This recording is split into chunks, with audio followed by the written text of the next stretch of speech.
नमस्कार। आज हम एक बहुत ही जरूरी टॉपिक को समझने जा रहे हैं। भारत में हर बच्चे के लिए शिक्षा का वो वादा जो हमारा संविधान करता है। तो सवाल ये है कि आखिर हमारा संविधान इस वादे को सिर्फ कागज पर नहीं बल्कि हकीकत में कैसे बदलता है। चलिए एक बिल्कुल सीधे सवाल से शुरू करते हैं। क्या अच्छी शिक्षा पाना सिर्फ एक सपना है या फिर ये हर किसी का हक मतलब कि एक अधिकार है? हमारा संविधान इसका एक बहुत ही साफ और मजबूत जवाब देता है। चलिए देखते हैं। तो ठीक है, इसमें थोड़ा और गहराई से उतरते हैं। देखिए, शिक्षा की जो सबसे मजबूत गारंटी है ना, वो हमें मिलती है हमारे मौलिक अधिकारों में। यही वो नींव का पत्थर है जिस पर सीखने के लिए भारत की पूरी प्रतिबद्धता टिकी हुई है। और इस पूरी नींव का जो सबसे मजबूत हिस्सा है वो है आर्टिकल 21A। इसे 2002 में 86वें संविधान संशोधन के जरिए जोड़ा गया था। ये साफ साफ कहता है कि ये सरकार की जिम्मेदारी है कि वह सभी बच्चों को मुफ्त और अनिवार्य शिक्षा दें। लेकिन एक खास उम्र के बच्चों को यह अधिकार लागू होता है 6 से 14 साल की उम्र के हर बच्चे पर।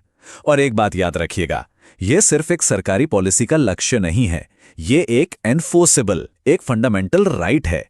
तो अब सवाल उठता है कि संविधान के इस वादे को जमीन पर कैसे उतारा गया।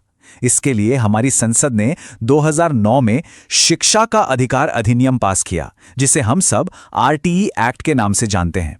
ये कानून 1 अप्रैल 2010 से लागू हुआ और असल में इसी ने आर्टिकल 21A को हकीकत बनाया। और इस कानून की एक जो सबसे क्रांतिकारी बात थी वो है 25% का आरक्षण। ये नियम सभी प्राइवेट स्कूलों के लिए जरूरी बनाता है कि वो अपनी 25% सीटें आर्थिक रूप से कमजोर वर्ग के बच्चों के लिए रिजर्व रखें। ये वाकई में समाज में सबको साथ लाने की दिशा में एक बहुत बड़ा कदम था।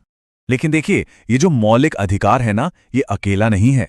इसे मजबूती मिलती है संविधान के दूसरे सिद्धांतों से। और इसमें पहला पिलर है राज्य के नीति निर्देशक सिद्धांत, जो सरकार को एक रास्ता दिखाते हैं कि उन्हें किस दिशा में काम करना है। इसकी जो पूरी कहानी है ना, वो बहुत दिलचस्प है। जब संविधान बना तो आर्टिकल 45 में सिर्फ ये लिखा था कि सरकार 14 साल तक के बच्चों को शिक्षा देने की कोशिश करेगी। लेकिन 2002 का जो संशोधन था वो एक असली गेम चेंजर था। इसने इस कोशिश को 6 से 14 साल के बच्चों के लिए एक मौलिक अधिकार यानी आर्टिकल 21A बना दिया। इसके बाद आर्टिकल 45 को एक नई भूमिका मिल गई।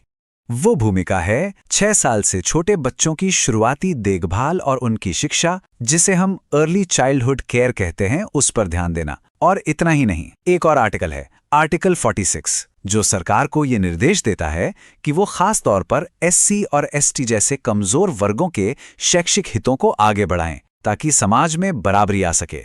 तो ये तो हुई सरकार की जिम्मेदारी, पर क्या इसमें हम नागरिकों की भी कोई भूमिका है? बिल्कुल है। संविधान एक तरह की साझेदारी बनाता है और इसका अगला पिलर है हम नागरिकों का कर्तव्य। ये जिम्मेदारी साफ साफ लिखी है आर्टिकल 51A के में, जिसे भी 86वें संशोधन के साथ ही जोड़ा गया था। ये कहता है कि हर माता पिता या गार्जियन का ये मौलिक कर्तव्य है कि वो अपने 6 से 14 साल के बच्चे को पढ़ने का मौका दें। मतलब ये सीधे तौर पर हर परिवार के लिए एक संवैधानिक जिम्मेदारी है। हम सब जानते हैं कि भारत की असली ताकत उसकी डाइवर्सिटी, उसकी विविधता है। तो सवाल ये है कि हमारा संविधान एजुकेशन के सिस्टम में इस विविधता की रक्षा कैसे करता है। चलिए अब आखिरी पिलर को समझते हैं। यहां पर ना कई आर्टिकल्स एक साथ मिलकर काम करते हैं। पहला है आर्टिकल 30, जो धार्मिक और भाषाई अल्पसंख्यकों को अपनी पसंद के स्कूल कॉलेज खोलने और चलाने का अधिकार देता है। फिर आता है आर्टिकल 350A, जो कहता है कि बच्चों को कम से कम प्राइमरी लेवल पर उनकी मातृभाषा में ही शिक्षा मिलनी चाहिए। और आखिर में आर्टिकल 28, जो ये पक्का करता है कि सरकारी पैसे से चलने वाले स्कूलों में कोई धार्मिक शिक्षा न दी जाए। ये सब मिलकर भारत की सांस्कृतिक पहचान को बचाते हैं। तो अब तक हमने क्या और क्यों की बात कर ली है। अब आते हैं कैसे पर, मतलब ये पूरा सिस्टम चलता कैसे है। इसके लिए संविधान ने एक ब्लूप्रिंट तैयार किया है और ये एक साझा जिम्मेदारी है। यहां एक बहुत बड़ा टर्निंग पॉइंट आया था 1976 में। इससे पहले तक शिक्षा का विषय स्टेट लिस्ट में था, मतलब इस पर कानून बनाने का हक सिर्फ राज्यों के पास था। लेकिन 42वें संशोधन के बाद इसे समवर्ती सूची यानी कंकरेंट लिस्ट में डाल दिया गया। इसका सीधा सा मतलब यह हुआ कि अब शिक्षा पर केंद्र और राज्य दोनों ही सरकारें कानून बना सकती हैं। यहीं से एक सच्ची साझेदारी की शुरुआत हुई। तो अगर हम इन सारी बातों को एक साथ जोड़कर देखें तो तस्वीर क्या बनती है? तस्वीर बनती है एक बहुत ही मजबूत और बहुआयामी वादे की।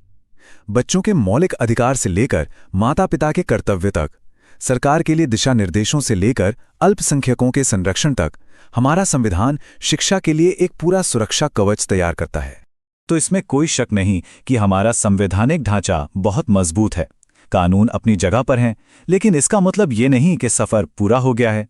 तो आखिर में एक सवाल बचता है, कानून तो बन गए हैं, पर अब आगे क्या? हम सब मिलकर ये कैसे पक्का करें कि संविधान के इस वादे का फायदा वाकई में हर एक बच्चे तक पहुंचे? ये एक ऐसी बात है जिस पर